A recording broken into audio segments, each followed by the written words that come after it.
Hello बच्चों, good morning, good evening, good afternoon और क्या बोले जो कि नमस्ते बच्चों। थोड़ा ये मेरा डायलॉग है या आप बोल सकते हैं जो कि हैबिट टेक होता है, आदत से लाचार। वो क्या बोले ये थोड़ी पता नहीं कैसे आ गई है ये कहाँ से। तो हम लोग बच्चों जो कि क्लास 6 का पार्ट 1 रेडियंस पढ़ रहे हैं और जो कि सेकेंड चैप्टर तक तो हमने देख लिया था। अगर आप नहीं पढ़े हैं, नहीं देखे हैं तो यूट्यूब पर अपलोड है बच्चों, अवेलेबल है आपका यह चैप्टर। आप जाकर देख सकते हैं, जो कि बहुत ही मज़ेदार कहानियाँ थी और ये हमारे लाइफ से रिलेटेड बोल सकते हैं। जो कि सभी जो लिटरेचर होता है वो हमारे लाइफ से ही रिलेटेड, जो कि हम लोग को कुछ सीख यानी जीवन में आगे बढ़ने के लिए उसी से रिलेटेड रहता है। तो आज हम लोग जो कि chapter 3 Lata Mangeshkar the melody queen, जो कि एक बहुत ही बड़ी सिंगर बोल सकते हैं, बहुत ही महान, जो कि बिग ग्रेट जो एक सिंगर थी। शायद हाँ अभी भी है और उनका आप लोग भी शायद क्या ज़रूर गाना सुने होइएगा। तो उसी के बारे में है, जो कि हमारे लता मंगेशकर हैं, उसी के बारे में कुछ दिया हुआ है। जो कि पैट्रियोटिक यानी देशभक्ति के भी सॉन्ग बहुत अच्छा गाई हुई है। तो यही लिखा हुआ है लता मंगेशकर जो कि द मेलोडी क्वीन, जो कि एक ही मेलोडी यानी हो गया बहुत ही सुंदर, आश्चर्यचकित यानी मोहित करने वाला, मेलोडी यानी मोहित, जो कि आपको अगर एक बार आप सुन लेंगे तो उससे आकर्षित हो जाएंगे, आप उसके खिंचाव में उसके पास यानी चले जाइएगा। तो वही मेलोडी क्वीन यानी बहुत ही जो कि खिंचाव या बहुत ही आश्चर्यजनक जो क्वीन है वो उसका जो आवाज़ है उसके बारे में। और पहले हम लोग वर्ड मीनिंग पर चलते हैं, जो कि देख लेते हैं। जो कि पैट्रियोटिक हो गया और ये सब आपको रटना है बच्चों, तभी आपको वोकैबुलरी यानी जो आपका शब्दकोश है वो मजबूत होगी, तो आपको यानी इजी लगेगा या आसान होगी पढ़ने में या समझने में। तो पैट्रियोटिक अगर आपको जो कि ये जो इसका प्रोनाउंसिएशन यहाँ लिखा हुआ अगर ये भी नहीं आ रहा तो यहाँ देख सकते हैं, और इसके सिमिलर भी है। तो पैट्रियोटिक हो गया देशभक्त, पैट्रियोटिक ये हो गया इसका जो प्रोनाउंसिएशन, जैसे ये पढ़ रहे हैं पैट्रियाटिक, ये एकदम शुद्ध जो बोलते हैं वो हो गया पैट्रियाटिक। और देशभक्ति जो कि having love for the country, aggression जो कि आक्रमण, अटैक, ये इमोर्टलाइज्ड यानी अमर किया, सेक्रीफाइस यानी त्याग किया, त्यागना, इपिटोम यानी साकार रूप, प्रतीक, और रिसाइडिंग यानी बसा हुआ था, क्लासिकल यानी क्लासिकल स्टैंडर्ड, आइडेंटिफाई यानी चिन्हित करना, नेटिव यानी जो कि जन्म स्थान से संबंधित, आर्टिस्ट यानी कलाकार, अवार्ड यानी पुरस्कार, ऑनर यानी सम्मान, एसोसिएशन यानी संघ, अनयूजुअल यानी असाधारण, गेस्चर यानी सदृश्यता, प्रोमोट यानी बढ़ावा देना, गाइडिंग यानी मूल आत्मा। ये आपका जो कि बुक का वर्ड मीनिंग है। और जो कि पढ़ते हैं, जो कि बहुत मेलोडी सॉन्ग हो गया। और जैसे पैट्रियोटिक सॉन्ग ये लिखा हुआ है, ऐ मेरे, ये हिंदी लिखा हुआ है लेकिन उसका जो इंग्लिश में ट्रांसलेट है, ऐ मेरे वतन के लोगों जरा आँख में भर लो पानी, जो शहीद हुए हैं उनकी जरा याद करो कुर्बानी। ये बहुत ही अच्छा सॉन्ग गाई हुई थी। जैसे ऐ मेरे वतन के लोगों जरा आँख में भर लो पानी, जो शहीद हुए हैं उनकी जरा याद करो कुर्बानी। तो मैं थोड़ा अपनी तरफ से कोशिश किया हूँ दोस्तों या बच्चों, जो कि थोड़ा मैं भी इसमें थोड़ा यानी डूब जाऊँ आप बोल सकते। तो यही था, जो कि ये मैंने शायद पार्टिसिपेट किया हुआ था जब मैं छोटे क्लास में था, तो शायद। तो चलते हैं बच्चों, काम की बात करते हैं। और माइनर स्टडी में आप लोग का बहुत बहुत स्वागत है बच्चों। और ये जो कि चैप्टर यानी आप अच्छे से समझ में आ रहा है और पढ़ रहे हैं तो आप इसको सब्सक्राइब कर सकते हैं, लाइक कर सकते हैं। और कोई भी अगर आपका क्वेरीज हो तो कमेंट सेक्शन में आप डाल सकते हैं, मैं उसका ज़रूर रिप्लाई देने की कोशिश करूँगा, नहीं तो मेरे टीममेट होगा वो ज़रूर देगा।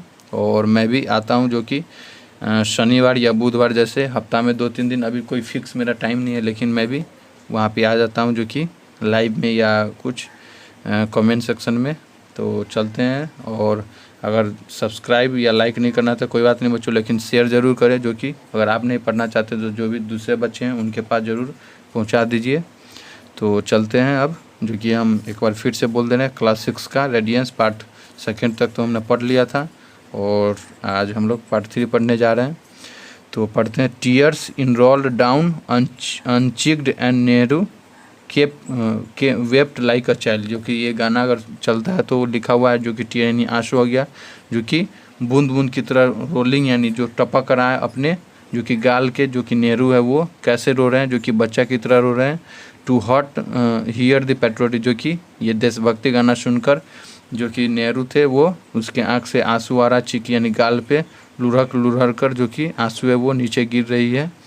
और it was soon after the Chinese aggression in 1962, जो कि ये बहुत ही जल्दबाजी था, जब बहुत ही जल्दी था जब चीन एग्रेशन था 1962 में, तब की बात है। और लाता सॉन्ग्स इमोटलाइज यानी जो कि जो लता मंगेशकर है ये मेलोडी सॉन्ग, मेलोडी क्यों इसको बोला जाता है लता मंगेशकर को, तो उसका जो गाना है वो अमर हो जाता है। The heroic deed of our soldier, जैसे हमारा जो सोल्जर यानी सैनिक हो गए वो हीरो की तरह जो अपना कार्य दिखाते हैं और सेक्रीफाइस होते हैं तो वो एकदम अमर हो जाते हैं। Who sacrifice there lips for the country, जो कि वो अपने लिए बलिदान दे दिए या अपने आप को त्याग दिए, जो कि अपने देश के लिए रक्षा के लिए, देश की रक्षा के लिए। सिंस देन ये सब पेट्रोटिक सभी यानी जितने भी हमारे 1.5 करोड़ बोलते हैं हमारा जो भारत है उन सभी में होना चाहिए बच्चों। और ये बहुत ही ज़रूरी है जो कि अपना देश अगर आगे बढ़े तो आप जैसे देखते हैं जो कि चीन और भी जितने देश हैं वो उसमें बहुत ही, तो हम लोगों में भी ये थोड़ी कमी है। इसको एकदम 100 में 200% होना चाहिए कि पेट्रोटिक यानी सभी के एकदम, अगर देश का नाम सुनते हैं जो कि कोई भी हो, कोई भी धर्म का हो, इसी कोई मतलब नहीं रहता, जो हिंदू हो गया, मुस्लिम हो गया, जो सिख ईसाई सभी मिलकर जो कि एकदम अपने देश के लिए कुछ करने के लिए एकदम हमेशा तैयार रहना चाहिए। तो ये जज्बा हर एक हिंदुस्तानी जो छोटे छोटे बच्चों हैं वो उसमें भी रहना चाहिए। और अभी आजकल थोड़ा ये सब दिख रहा है बच्चों। तो सिंस देन उसके बाद जो कि दिस सॉन्ग हैज़ बिकम, जो कि एकदम अमर, और हमने देखा था जो कि इपिटोम यानी यहाँ पे साकार रूप से प्रतीक यानी हमारा जो कि बलिदान का एकदम देशभक्ति के लिए प्रतीक बन जाता है, जो कि ये पेट्रियोटिक जो देशभक्ति सॉन्ग है वो। और लता मंगेशकर जो कि लता मंगेशकर है जो द सिंगर ऑफ जो गाना गाए हुए है मेरे वतन के लोगों, इज निक नेम्ड स्वर सम्राग्नि मेलोडी क्यून, जो कि उसका नेम स्वर सम्राग्नि बोला गया है या लिखा गया है मेलोडी क्यून। और मेलोडी क्यून के नाम से भी स्वर कोकिला और स्वर कोकिला के नाम से भी जानी जाती है। अगर स्वर सम्राग्नि या मेलोडी क्यून या स्वर कोकिला सभी इन्हीं का नाम है लता मंगेशकर की। और सी वाज बोर्न, जो कि वो जन्म हुई थी 28 सितंबर 1929 को इन महाराष्ट्रन फैमिली, जो कि एक महाराष्ट्र की एक थी फैमिली उसमें, और residing in Indore in Madhya प्रदेश। और उसके बाद जो कि जो उसका जो बोल सकते हैं जो रिजाइडिंग इंदौर, जो कि इंदौर इन मध्य प्रदेश में जो मेन हो गया उसका मूल रूप से जो घर वहाँ बोल सकते हैं इंदौर में मध्य प्रदेश में residing Maharashtrian family residing Indore in Madhya Pradesh, जो कि मध्य प्रदेश की थी। Her father Dinanath Mangeshkar was himself a noted classical singer, जो कि उनकी जो लता मंगेशकर की जो पिता थी दीनानाथ मंगेशकर वो अपने आप एक नोट लिखे थे क्लासिकल सिंगर का, noted classical singer and theatre artist, जो कि वो थिएटर आर्टिस्ट भी थे। Her mother name was Sudhamati, और जो लता मंगेशकर उसकी माँ की नाम सुधामती थी। The family last name used to Hardikar, जो कि the family last name used to Hardikar but Dinanath change it to Mangeshwar, जो कि इसकी जो फैमिली थी हरदीकार नाम रखी थी, लेकिन उसके जो पिता थे दीनानाथ वो चेंज करके मंगेशवर रख दी in order to identify his family, जो कि अपने फैमिली के यानी जानने के लिए वो सभी में मंगेशवर लगाते गए, जो कि ये हमारा अपना फैमिली है पहचान के लिए, आइडेंटिफाई अपने परिवार को पहचानने के लिए विथ नेटिव टाउन, जो कि अपने आसपास के जो टाउन हो गए उसमें। मंगेशी इन गोवा, और मंगेशी जो थे गोवा का, और लता वाज नेम्ड हरि, जो कि मंगेशी गोवा का नाम हो गया, और Lata was named Haridiya at her birth, जो कि लता का जो जन्म हुआ था वो नेम था हरिदिया, जो कि जब जन्म के समय। हर पेरेंट्स लेटर रीनेम, जो कि उसके पिता बाद में उसका नाम लता आफ्टर फीमेल कैरेक्टर लतिका और जो कि बाद में उसका लाता रखा गया। और फीमेल कैरेक्टर में उसका Latika in one of her father, जो कि अपने पिता के प्ले था उसमें। The famous singer Asha Bhosle and Asha Mangeshkar are her younger sister, और जो कि दोनों जो आशा भोसले हो गई और आशा मंगेशकर दोनों भाई दोनों बहन है, जो कि वो बड़ी है यंगर यानी छोटी आशा मंगेशकर। हर यंगर ब्रदर हरित Dayanath is well known music director, जो कि इसके ब्रदर है भाई, वो एक म्यूजिक बहुत ही अच्छा कलाकार यानी म्यूजिक डायरेक्टर के कलाकार से जाने जाते हैं, नाम से जाने जाते हैं। Meena is the younger sister, और मीना जो है वो छोटी बहन है। Lata Mangeshkar has won several award, जो कि लता मंगेशकर बहुत ही सारी अवार्ड जीती हुई है। और ऑनर्स इंक्लूडिंग, और जो कि उसके ऑनर में उसके सम्मान में जो कि ये पद्म भूषण, पद्म विभूषण, दादा साहेब फाल्के अवार्ड, ये बहुत सारा जो बड़े बड़े अवार्ड होते हैं वो सभी जीती हुई है। यहाँ देख रहे हैं Maharashtra Bhushan award, NTR national, ये सभी अवार्ड है बच्चों।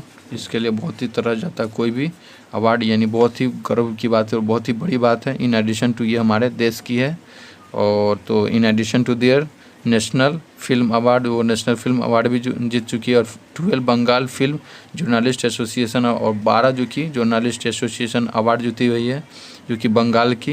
And film fair best female playback singer award और प्लेबैक सिंगर अवार्ड की भी, ये सभी जितने वो बोल सकते हैं आप सभी जीती हुई है।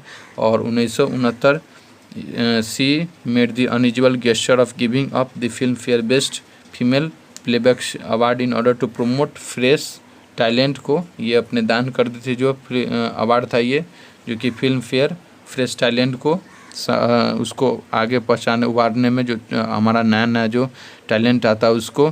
तो ये लिखा है सी made unusual gesture of giving, जो कि वो film fair best playback singer का अवार्ड वो अपने जो टैलेंट होता है, जो नए नए जो उभर कर आते हैं, जैसे आप लोग भी अगर बनना चाहते हैं सिंगर, जो भी आपका जो पैशन हो गया उसको, अगर आप पैशन को अपने जॉब में बदलना चाहते हैं कुछ भी, तो आप उसी सब के लिए आप भी बन सकते हो। और मैं बताऊंगा बच्चों या कहूँगा कि आपको जो में इच्छा हो, आप सिंगर बनना चाहते हैं डांस, उसी में जाए, आपको 100% देना है। लेकिन कठिनाई तो होगी, आपको परिवार रोकेंगे या बहुत सारा है, लेकिन उस सभी को आपको पार कर जाना है। वो आपका बैरियर बोल सकते हैं, या आपका जो आगे चढ़ने का सीढ़ी होता है वो आप बोल सकते हो उसको। तो यही सब है बच्चों। तो यहाँ तक हमने पढ़ लिया था। और she was later awarded Filmfare lifetime achievement award 1993 में, उसका जो उनको जो फिल्म फेयर अवार्ड जो लाइफ टाइम का अचीवमेंट अवार्ड होता है वो मिला हुआ था। She has also won the highest civilian award of the country Bharat Ratna, जो कि जो हमारे देश का सबसे बड़ा जो अवार्ड बोलते हैं भारत रत्न, वो भी 2001 में पाई हुई है, मिला हुआ है।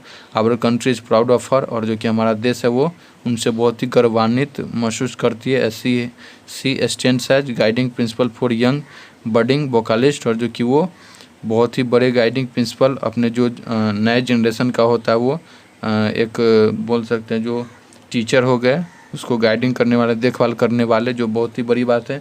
और अगर आप फीमेल होगी जो देख रहे हैं वीडियो, जो कि गर्ल्स, आप लोग भी अगर कुछ भी बनना चाहते हैं तो बैरियर तो आएगी।